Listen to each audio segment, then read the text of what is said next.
Next topic जो हमारा है that is colloidal state. The scientist जिसने इसको पहली बारी प्रपोज किया था, his name was Thomas Graham. Now what did Thomas Graham observe? He observed that certain substances like cellulose, gum etcetera, जब उसने उनको सेलोफेन पेपर में डाला तो उसने देखा कि वो सेलोफेन पेपर से पास थ्रू नहीं हुए, राइट? Whereas जब उसने NaCl की सॉल्यूशन डाली तो they easily passed out through the cellophane paper. तो depending upon that उसने बोला कि all those substances which do not pass through cellophane paper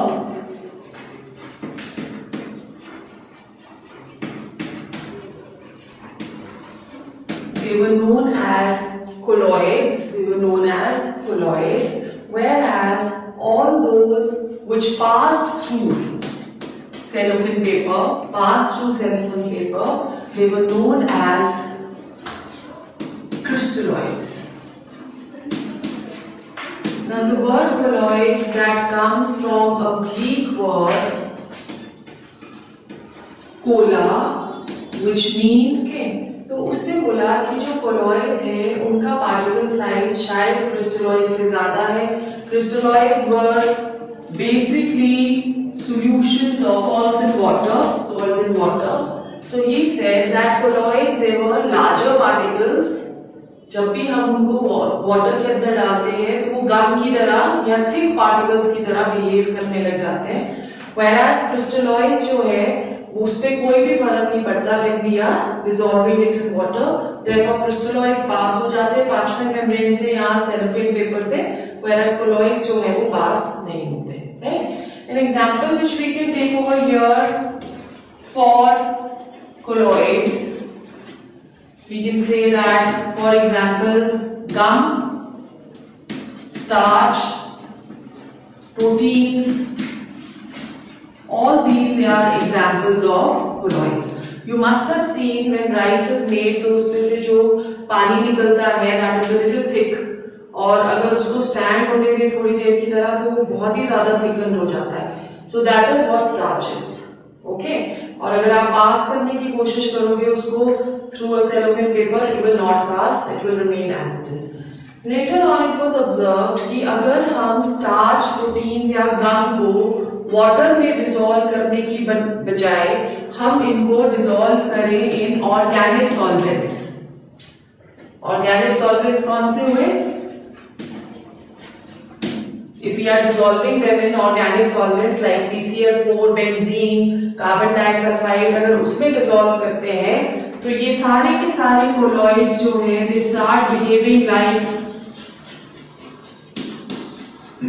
crystalloids. Right? And when we talking of crystalloids, for example NaCl solution, sodium chloride in water, but it is seen that जब हम लोग NaCl को organic solvents में dissolve करते हैं तो it starts behaving like a colloid. So the above definition which was given by Thomas Graham did not satisfy the conditions necessary for the formation of a colloid. So a statement was put that colloid is not a substance. Colloid is not a substance, but a state of a substance. This is a 1-mark question that explain why it is said that colloid is not a substance but a state of a substance. That is because whenever we are mixing compounds or we are mixing substances which appear to us as colloids in organic solvents, they start behaving as crystalloids. In a similar manner, in crystalloids they are dissolved in substances which otherwise appear to be crystalloids, पर अगर हम उसको उन substances में dissolve करेंगे, they start behaving like colloids. तो मतलब इसका क्या हुआ? इससे ये deduce किया गया कि colloid जो है वो अपनी state change करता रहता है depending upon what, depending upon the solvent. कौन सा सॉल्वेंट है उसके बेसिस पे उसकी स्टेट जो है वो चेंज होती रहती है। So it was therefore said that colloid is not a substance but the state of a substance. ठीक है, और जो डेफिनेशन कोलॉइड्स की दी गई, now it was a little different, that the formation of colloids depend upon the particle size of the solute particles. It depends upon the size of the particle size of the solute particles. Depending upon the particle size, we categorize the solutions into three types. So let's see क्या है. Solutions are divided into three types. The first one, that is known as true solutions. Second is known as colloids, and third is known as suspensions. ठीक है. So true solutions क्या हुए? True solutions are those in which the particle size of the solute is less than 1 nanometer. The particle size of the solute particles is less than 1 nanometer, which says that the size of the particle is very very minute. ठीक है, as a result of which जब solute को solvent के अंदर dissolve किया जाता है तो it becomes a homogeneous mixture. क्या बन रहा है वो? Homogeneous mixture, which means that it has the same phase, right? An example of true solution which we can take is NaCl plus water. When we go on to colloids, the particle size increases. The particle size is in between 1 nanometer to 1000 nanometer. और जो colloids होते हैं they appear to be homogeneous, देखने में हमें वो homogeneous लगते हैं, but they are heterogeneous in nature. ठीक है, an example which we can take is milk जब हम देखते हैं तो हमें एक ही फेस में नजर आता है, बट उसमें जो colloidal particles हैं they are soluble cream या fats. ठीक है, and also another example which you can take over here is that of cream, butter. There are innumerable which we will do in detail.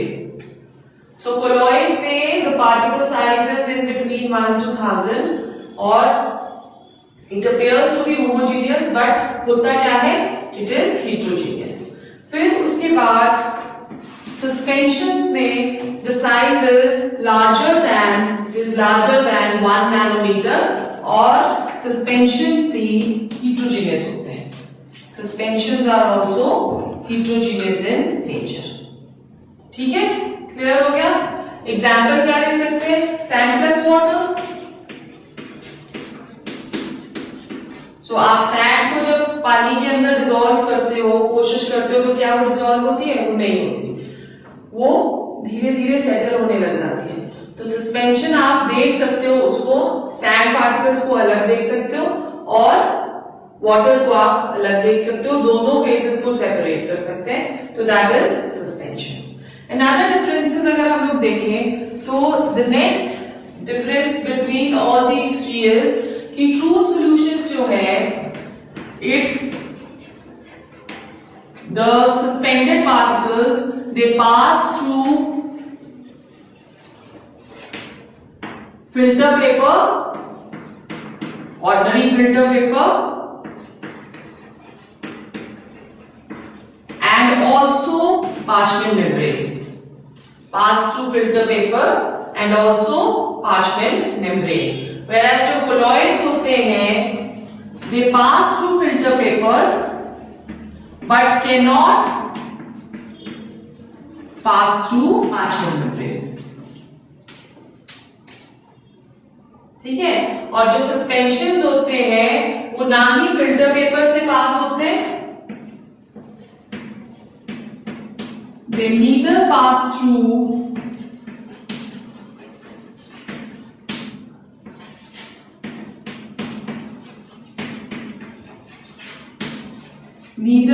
pass through filter paper nor through parchment memory. ठीक है, so suspensions जो है वो दोनों से ही पास नहीं कर सकते, right? Now when we talking of visibility, तो true solutions में हम लोग जो solute particles हैं उनको naked eyes के साथ नहीं देख सकते. अगर हमने salt dissolve करा है तो we cannot see the dissolved particles, ना ही हम माइक्रोस्कोप से देख सकते हैं. Whereas colloids में the suspended particles are visible by a microscope. Naked eye से तो नहीं देख सकते हैं, but we can see it through a microscope. जो suspensions होते हैं, the suspended particles are visible through the naked eye. जैसे हम sand particles को आराम से देख सकते हैं. So this is another difference. One important difference over here is, which we will study in detail later also, that is the Tyndall effect. ठीक है, जो true solutions होते हैं, they do not show Tyndall effect. क्या होता है Tyndall effect? कि जो लाइट पास होती है थ्रू ट्रू सॉल्यूशंस, अगर हम एक ग्लास लें और उसके अंदर हम NaCl का सॉल्यूशन लें और टॉर्च से हम उस पे लाइट डालें, तो हम देखेंगे कि जो लाइट का पाथ है वो विजिबल नहीं है इन ट्रू सॉल्यूशंस. Whereas जब हम colloids में देखते हैं तो that path is visible.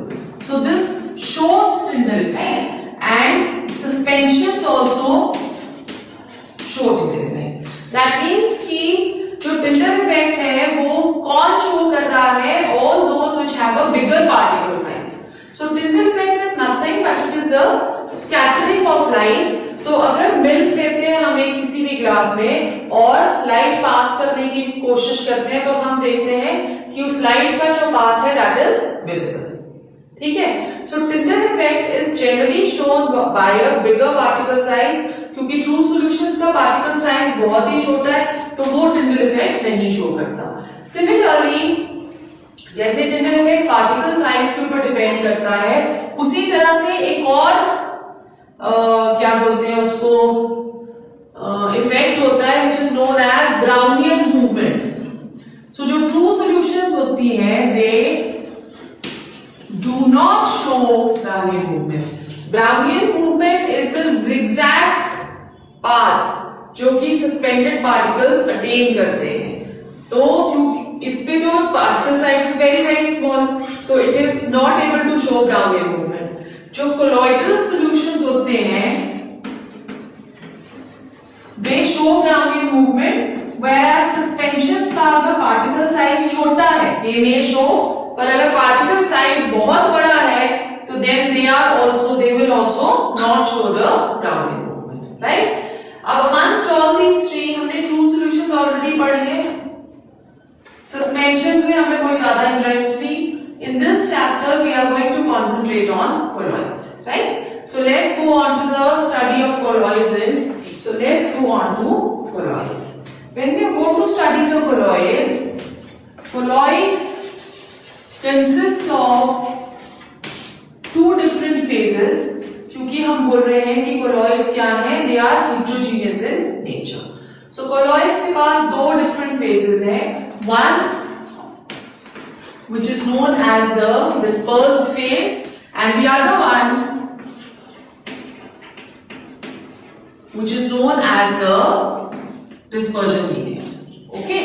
जो dispersed phase होता है that is nothing but it is collateral or you can say dispersed phase जो है that is like a solute particle. Why? Because dispersed phase is always in lesser quantity, whereas dispersion medium जो है that can be correlated to the solvent in true solutions, और जो dispersion medium है that is always in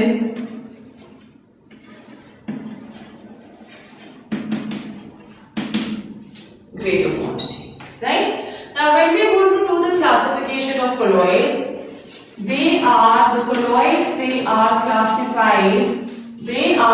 classified on three bases. First जो face है that depends upon the type of dispersed phase and dispersion medium. Type of dispersed phase and dispersion medium. ठीक है. Second classification, that is based on nature of interaction. Nature of interaction between dispersed phase and dispersion medium. ठीक है. And third जो classification हम करेंगे that is going to be based on type of particles of the dispersed phase, right? अब इस वाले section में से एक क्वेश्चन हमको जरूर आता है. So this section has to be done very thoroughly. Okay? So classification of colloids में सबसे पहले हम चलते हैं type of dispersed phase and dispersion medium.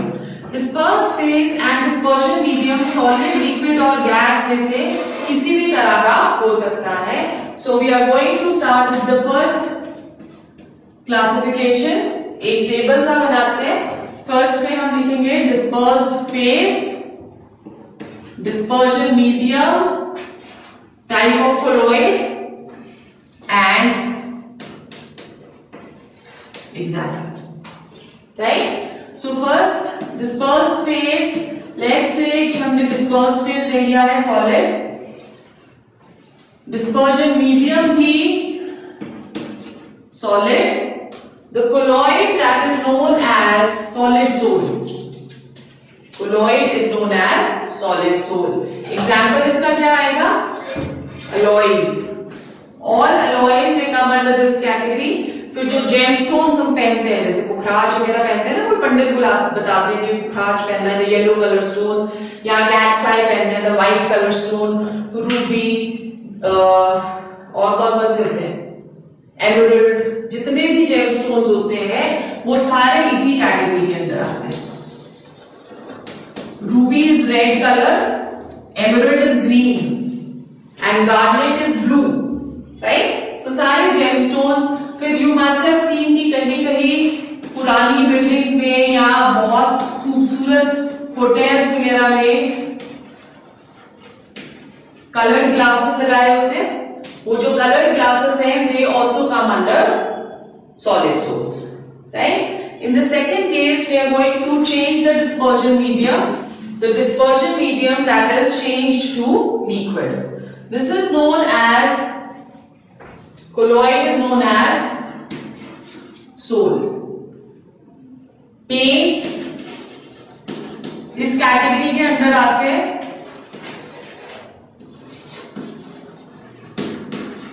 Cell, हमारे सेल के अंदर जितने भी फ्लूइड्स हैं, प्लाज्मा वगैरह, वो सारे इसके अंदर आते हैं. फिर इसके अलावा we have gold sol, starch, they all come under this category. Starch is also an example of this kind of colloid. ठीक है. थर्ड अगेन हम चेंज कर रहे हैं dispersion medium to gas. This is known as aerosol. Aerosol example इसका smoke. Smoke is an example. Dust storm है. फिर उसके बाद next phase, now we are going to change the dispersed phase. The dispersed phases we are taking liquid and the dispersion medium we are taking as solid. So इनको हम liquid and solid kind of colloids भी बुलाते हैं. They are known as gels. ये important है examination point of view से, ठीक है? Liquid and solid, it is known as gel. Example is jelly, जो हम खाते हैं jelly. Butter, cheese. Now you must have seen that in all these dispersion medium हमने बोला कि जो ज्यादा वाला है that is the dispersion medium. So butter अगर हम लेते हैं तो butter में क्या है? Solid is, you must have seen कि अगर butter को हम फ्रिज में से निकालते हैं या अदरवाइज ऑल्सो बटर को थोड़ी देर के लिए पड़ा रहने देंगे तो उसके आफ्टर उसपे you can see droplets of water. ठीक है. So that liquid that is dispersed in solid, and therefore it is known as what? It is known as jelly. Next में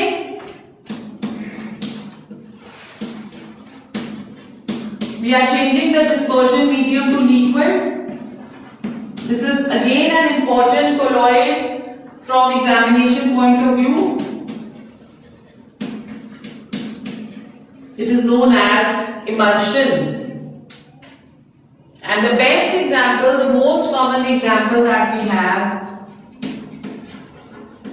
that is milk. Liquid in liquid, emulsion, milk. इसके अलावा medicines भी हैं. Medicines, hair cream is another example. ठीक है. फिर 6th, liquid in gas. Dispersion medium हमने फिर से चेंज कर दिया. This is also known as aerosol.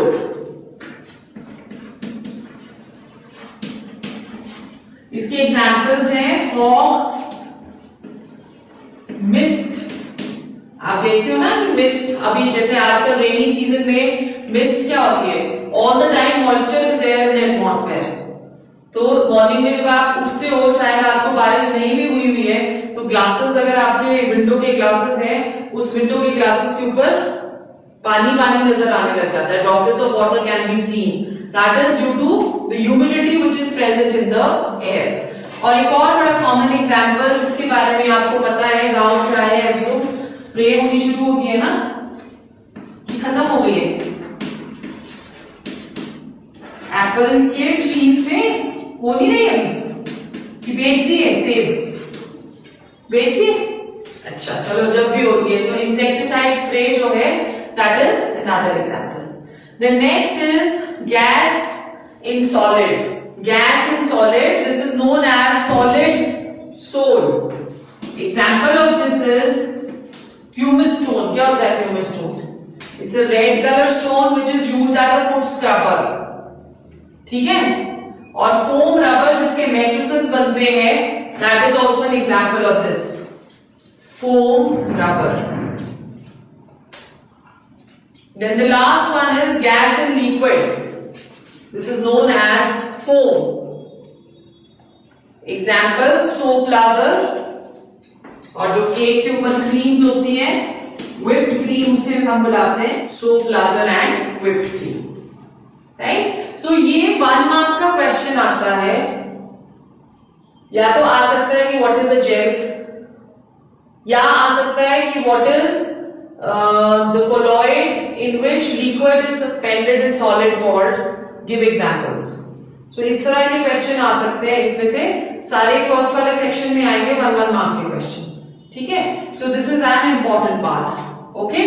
इसमें जो 2 सबसे इंपॉर्टेंट हैं, they are gel and emulsions, जो कि हमने डिटेल में भी पढ़ने हैं. क्लियर हो गया?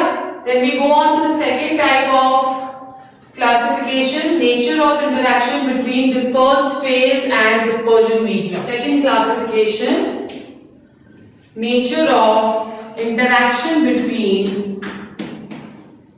dispersed phase and dispersion medium. Depending upon this, the colloids, they are classified into 2. The first one, they are known as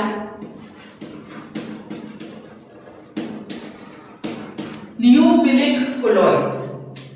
Liofilic, philic means love. So liofilic colloids, they have affinity for, now you can say the dispersed phase has affinity for dispersion medium, right? कि हम dispersed phase को dispersion medium के अंदर जाते हैं, डालते हैं, तो they have an affinity, attraction, love for the dispersion medium. They readily get mixed up. So dispersed phase के जो particles हैं, वो आराम से dispersion medium के अंदर mix हो जाते हैं. An example which we can take over here is that of jelly. These are reversible in nature. Reversible in nature का मतलब क्या हुआ कि if you have seen how jelly is made, jelly के क्रिस्टल्स मार्केट में मिलते हैं and what we do is कि हम पानी थोड़ा सा गर्म करके हम जेली के क्रिस्टल्स को उनके अंदर डिसॉल्व कर लेते हैं और फिर उनको फ्रिज में डाल देते हैं। As a result of which जो जेली के क्रिस्टल्स हमने डाले थे वो वाटर एब्जॉर्ब करते हैं और स्वेल अप हो जाते हैं, राइट, और फिर जेली बन जाती है। You seen how jelly keeps moving ना।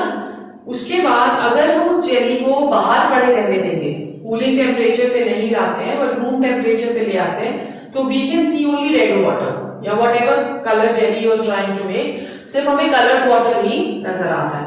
तो उसमें क्या है कि डिस्पर्स्ड फेज और डिस्पर्जन मीडियम जो है वो अलग अलग हो गए। थोड़ा और टाइम के लिए पड़े रहने दोगे तो उसके जो क्रिस्टल्स हैं वो सेटल होने लग जाएंगे, ठीक है। So that is what reversible nature is.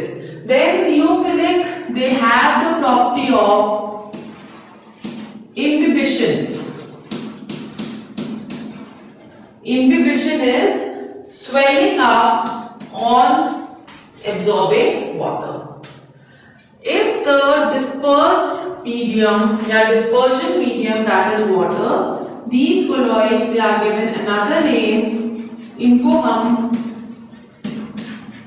hydrophilic colloids भी बुलाते हैं। Hydro means water, so they have in this dispersed phase जो है it has love for water, affinity for water। यहां पे dispersed phase और dispersion medium के बीच में weak van der Waals forces of attraction होते हैं। weak van der Waals forces of attraction, ठीक है। सो ये लियोफिलिक है। एग्जाम्पल्स हम लियोफिलिक का क्या ले सकते हैं? गम, जेलेटिन, ये पुडिंग्स वगैरह में डलता है, proteins and rubber. These are examples of liyophilic, right? Then the second one is liophobic. Liophobic means phobic is hatred. So इसमें dispersed phase has no affinity towards dispersion medium, ठीक है। Then secondly, they are irreversible in nature. Irreversible ये इसलिए होते हैं क्योंकि यहाँ पे डिस्पर्स्ड फेज और डिस्पर्जन मीडियम में केमिकल फोर्सेस ऑफ अट्रैक्शन होते हैं, ठीक है, have chemical forces of attraction. Clear? Then next जो लियोफोबिक है उसमें हम उनको इजिली डिस्पर्स्ड फेज और डिस्पर्जन मीडियम को सेपरेट नहीं कर सकते। So that we already written कि दे आर इरिवर्सिबल। एग्जाम्पल इसके जो हम ले सकते हैं, आर्सेनिक सल्फाइड का सोल, क्योंकि आप देखो केमिकल्स हैं ये, फेरिक हाइड्रोक्साइड का sol, this is another example. So ये सारे के सारे जो है दे कम अंडर लियोफोबिक। क्लियर हो गया? ओके, अब इसमें अगर सपोज जो आर्सेनिक सल्फाइड का सोल ले रहे हैं या फेरिक हाइड्रोक्साइड का सोल ले रहे हैं, अगर ये डिस्ट्रॉय हो जाए ड्यू टू हीटिंग, जैसे हम हीट कर रहे हैं इनको, तो प्रेसिपिटेशन हो जाएगी इसकी। तो जब भी प्रेसिपिटेशन हो जाती है तो हम वापस सिर्फ शेक करने से या टेम्परेचर कूल डाउन करने से हम वापस उसको कोलॉइड में कन्वर्ट नहीं कर सकते। So once destroyed they can not be reformed. अगर वाटर डिस्पर्जन मीडियम है तो उसको हम क्या बुलाएंगे? हाइड्रोफोबिक कोलॉइड, ठीक है। Then that is known as hydrophobic. The third type of colloids या third type of classification which is based on types of particles of the dispersed phase जो है, ये एक बहुत इंपॉर्टेंट क्लासिफिकेशन है। अब इस सेक्शन में से डिफरेंसेस आ सकते हैं, डिफरेंशिएट बिटवीन लियोफिलिक एंड लियोफोबिक। तो आपने 5 पॉइंट ऑफ डिफरेंसेस हैं जो कि आप डाल सकते हो। इसमें this has affinity, this has no affinity, ठीक है। इसमें it gets readily mixed up, this dispersed phase and dispersion medium cannot be mixed by mere shaking, right? यहाँ पे they are reversible, these are irreversible. Either weak van der Waals forces of attraction are present, यहाँ पे chemical forces of attraction are present. These once destroyed can be reformed, यहाँ पे once destroyed cannot be reformed. ठीक है? So these are certain this differences which you can write. Let's go on to the third class. Third classification जो है that is based upon types of particles of the dispersed phase. Depending upon this, the colloids they are classified into first multimolecular colloids. Multimolecular colloids में जो dispersed phase particles होते हैं उनका size बहुत छोटा होता है. ओके, सो जो डिस्पर्स्ड फेज के पार्टिकल्स हैं less than 1 nanometre. Okay, dispersed phase has size less than 1 nanometre. तो अगर लेस देन 1 नैनोमीटर होगा तो क्या होगा? तो ट्रू सॉल्यूशंस की कैटेगरी में आ गया. तो यहाँ पे क्या होता है कि ये जो डिस्पर्स्ड फेज के पार्टिकल्स हैं ये एग्रीगेट हो जाते हैं.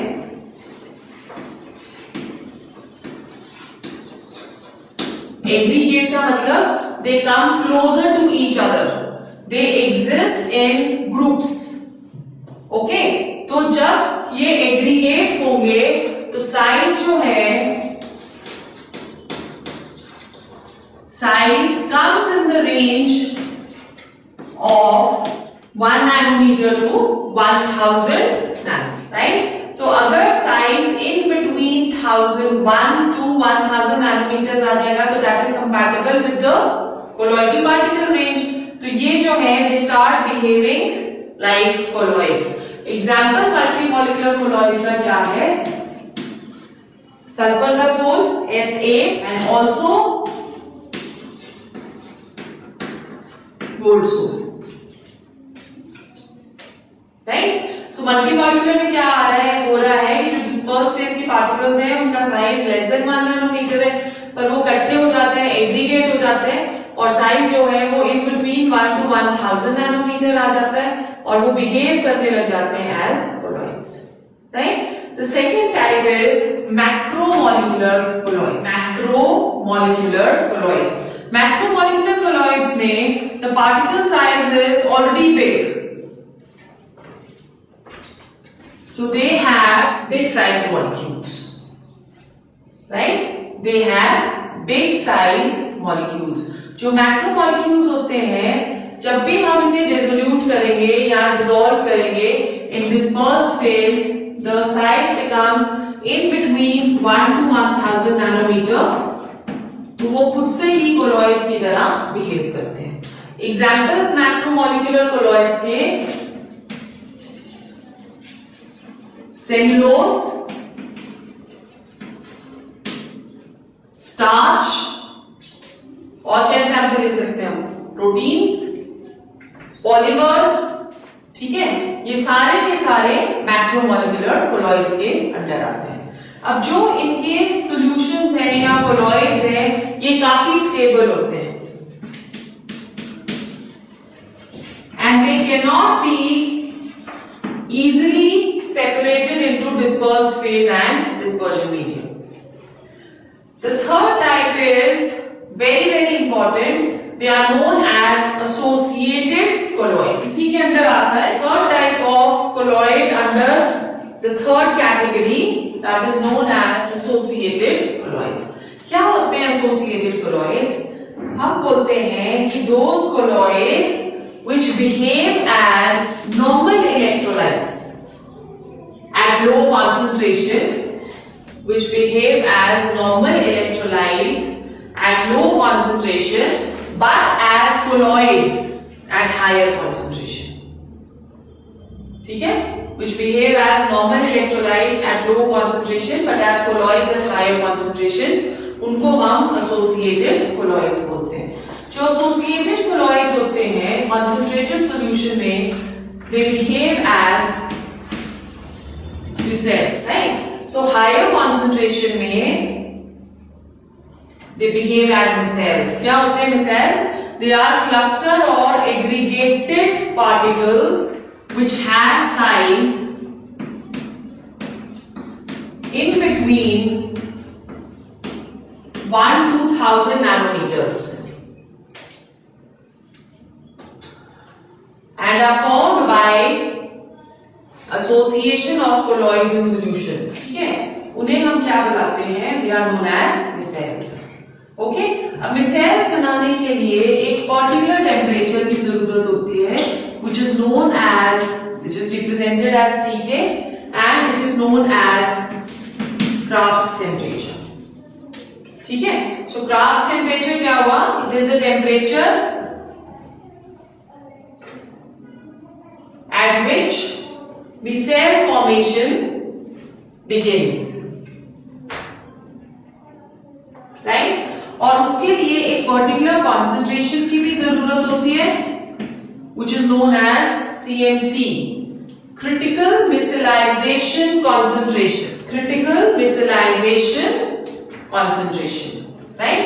अब ये जो CMC है, critical micellization concentration, specifically अगर हम soaps के लिए बोले तो it comes to around 10 raised to power -4 से 10 raised to power -3 moles per liter. Critical micellization concentration से ऊपर मिसेल्स की फॉर्मेशन शुरू होगी. ओके, तो अगर कॉन्सेंट्रेशन लेस देन सीएमसी है तो micelle formation does not begin. Basically micelles क्या है? Specially when we are talking of soaps, for example अगर हम लोग एक सोप लेते हैं sodium stearate which is C17 H35 COONA, this is sodium stearate. अगर हम इसे वाटर के अंदर डिसॉल्व करते हैं तो ये इमीडिएटली ब्रेक करता है into C17 plus Na positive. ये जो C17 स्टीरेट आयन जिसे हम बुलाते हैं C17 H35 COO negative, this can be represented in the following manner. बोलते हैं कि कोई भी एक मिसेल है, it can be represented in this manner, okay, which consists of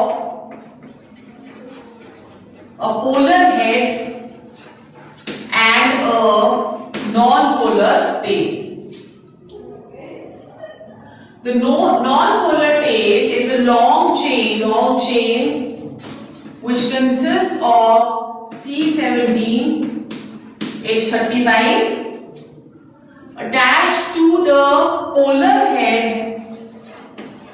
which is represented by COO negative.